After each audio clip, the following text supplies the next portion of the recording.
Selamat pagi anak-anak. Namo Sang Hyang Adi Budaya, Namo Buddhaya. Apa kabar? Semoga pada kesempatan pagi hari ini kalian senantiasa diberikan kesehatan sehingga tetap semangat dalam belajar. Pada kesempatan pagi hari ini, Bapak akan menjelaskan materi kita tentang pernikahan Pangeran Siddhartha dan melihat 4 peristiwa. Putri Yasodhara memiliki nama gadis yang bernama Badakancana. Nah, anak-anak, Yasodhara artinya apa? Arti dari Yasodhara adalah memiliki reputasi baik atau banyak pengikut. Nah, Putri Yasodhara memiliki tubuh yang indah tanpa cacat kulit keemasan, bagaikan patung yang dibalut dengan emas murni. Dia juga memiliki pesona yang tiada bandingnya dalam hal kecantikan dan tingkah laku. Putri Yasodhara digambarkan seperti bidadari surga yang cahayanya dapat menerangi seluruh kamarnya. 5 kecantikan yang dimiliki oleh Putri Yasodhara terdiri dari kecantikan tulang, kecantikan kulit, kecantikan rambut, kecantikan daging, dan awet muda. 5 kecantikan inilah yang dimiliki oleh Putri Yasodhara. Mengapa Putri Yasodhara memiliki semua jenis kecantikan yang diinginkan para wanita? Nah, karena ia menikmati buah kebajikan yang telah dilakukan di kehidupan lampau, yang tidak terhitung banyaknya, sehingga Putri Yasodhara memiliki jenis-jenis kecantikan ini. Anak-anak bisa lihat di gambar, ini adalah proses di mana pernikahan Pangeran Siddhartha dengan Putri Yasodhara berlangsung sangat meriah. Dan pada saat itu dihadiri 80.000 kerabat kerajaan. Nah, setelah Pangeran Siddhartha menikah dengan Putri Yasodhara, maka kekhawatiran Raja Suddhodana agak berkurang, sebab Raja selalu ingat dengan ramalan dari petapa Asita bahwa pangeran kelak akan menjadi Buddha. Dengan pernikahan ini, Raja berharap pangeran akan lebih diikat kepada hal-hal duniawi.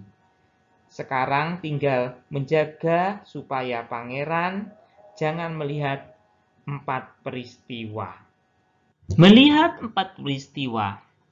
Anak-anak bisa lihat di gambarnya. Nah, ketika itu Pangeran Siddhartha berusia 29 tahun. Ia memohon izin kepada Raja Suddhodana agar dapat keluar istana melihat situasi dan kondisi yang ada di sana. Raja pun mengizinkan Pangeran Siddhartha untuk keluar istana. Pada saat itu pangeran didampingi oleh kusirnya yang bernama Channa. Ia keluar istana dengan membawa kereta yang ditarik oleh kuda putih. Pada saat berada di perjalanan, pangeran melihat orang yang sedang berjalan tertatih-tatih. Ia pun bertanya kepada Channa, "Channa, kenapa rambut orang itu putih? Badannya bungkuk, giginya ompong semua, dan berjalan gemetaran."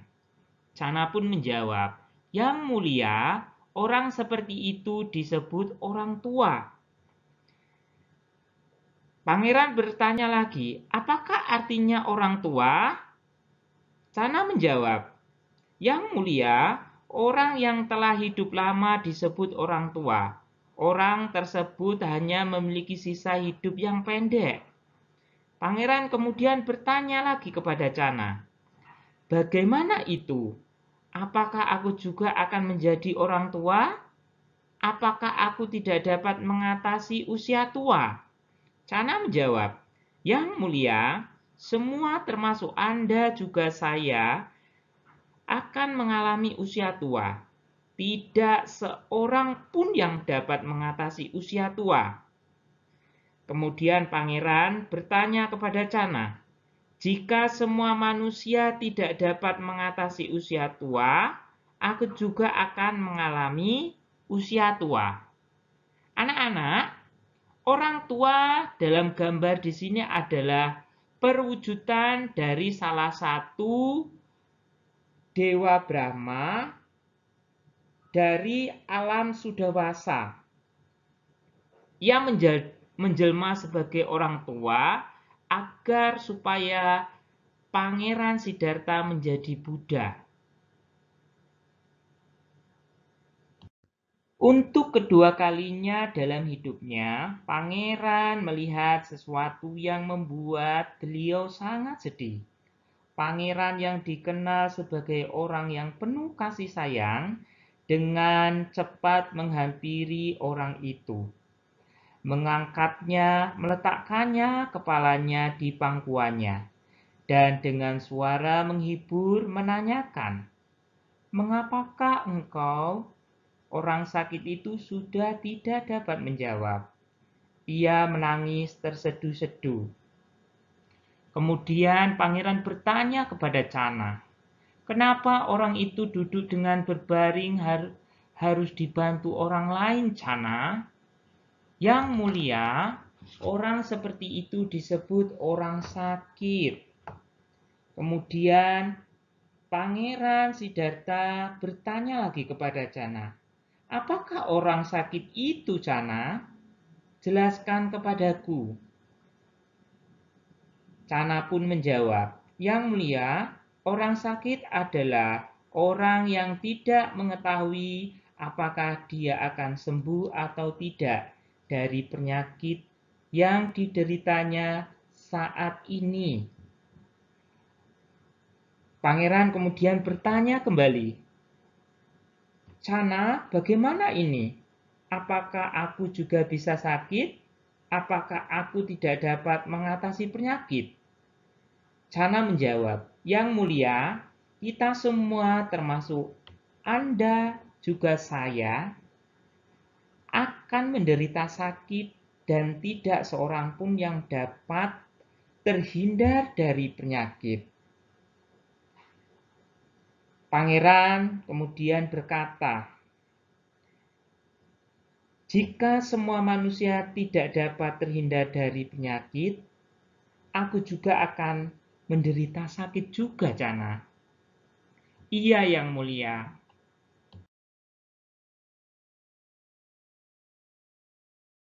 Peristiwa yang ketiga yang dilihat oleh Pangeran Siddhartha adalah melihat orang meninggal.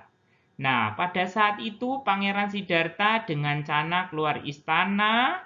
Di dalam perjalanan, ia melihat segerombolan orang yang sedang berjalan membawa tandu. Dan orang-orang tersebut pada menangis dan bersedih. Kemudian Pangeran Siddhartha bertanya kepada Cana, Cana, mengapa orang-orang ini berkumpul mengangkat tandu yang dihias kain berwarna-warni? Yang mulia, orang itu berkumpul untuk mempersiapkan tandu karena ada seseorang yang meninggal. Nah, kemudian Pangeran bertanya lagi kepada Cana, apakah orang meninggal itu, Cana? Yang mulia, jika seseorang meninggal, sanak saudaranya tidak akan dapat bertemu dengannya lagi. Dia juga tidak dapat bertemu dengan sanak saudaranya. Pangeran bertanya lagi kepada Cana, apakah aku juga bisa mati seperti orang itu? Apakah aku tidak dapat mengatasi kematian? Apakah ayah, ibuku, saudara-saudaraku tidak dapat bertemu denganku lagi suatu hari? Cana menjawab, Yang mulia, kita semua termasuk Anda juga saya pasti mengalami kematian. Dan tidak seorang pun yang dapat terhindar dari kematian. Jika semua manusia tidak dapat menghindari dari kematian, aku juga akan mengalami kematian yang mulia. Ini adalah peristiwa keempat yang dilihat oleh Pangeran Siddhartha. Ia melihat seorang petapa. Anak-anak, pada saat itu Pangeran Siddhartha didampingi oleh kusirnya Cana dan kuda kantakanya, ia keluar istana. Di tengah perjalanan, ia melihat seorang pertapa yang sedang duduk di bawah pohon dengan wajah yang tenang dan damai. Ia sedang bermeditasi. Ketika itu, Pangeran Siddhartha bertanya kepada Cana, Cana, kenapa kepala orang ini dicukur bersih? Pakaiannya tidak seperti orang lain, berwarna seperti kulit kayu. Cana pun menjawab, Yang mulia, dia adalah seorang petapa. Pangeran bertanya lagi kepada Cana, Cana, apakah petapa itu?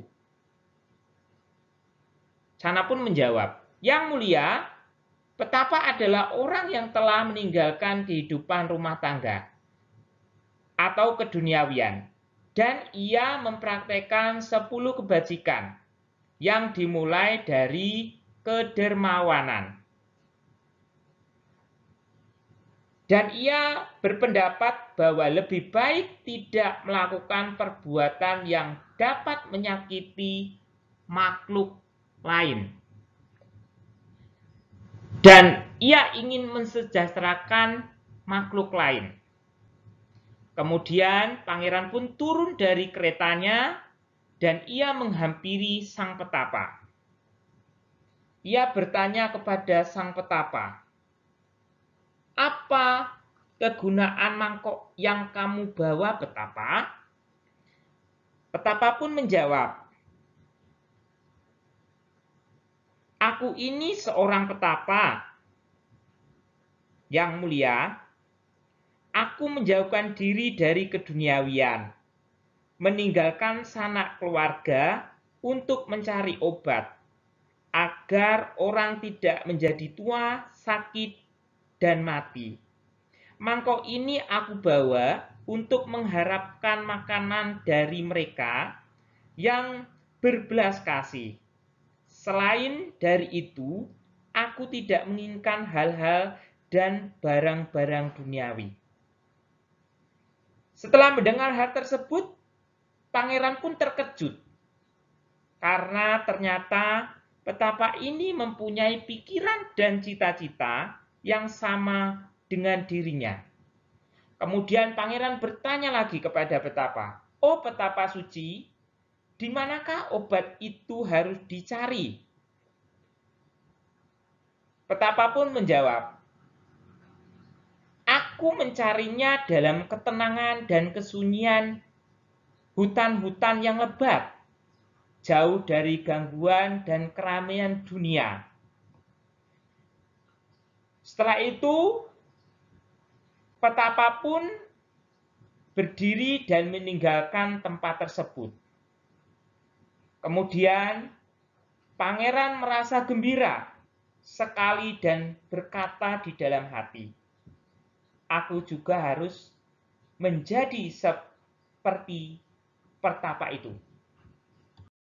Sampai di sini anak-anak, materi yang telah Bapak jelaskan semoga dapat anak-anak pahami dan mengerti tentang pernikahan Pangeran Siddhartha sampai 4 peristiwa yang dilihat oleh Pangeran Siddhartha. Apabila anak-anak belum mengerti, bisa anak-anak lihat di ringkasan materi yang sudah Bapak kirimkan melalui PDF. Dan jangan lupa selalu jaga kesehatan, dan tetap semangat dalam belajar. Bapak Airi, selamat pagi. Namo Sang Hyang Adi Budaya, Namo Buddhaya.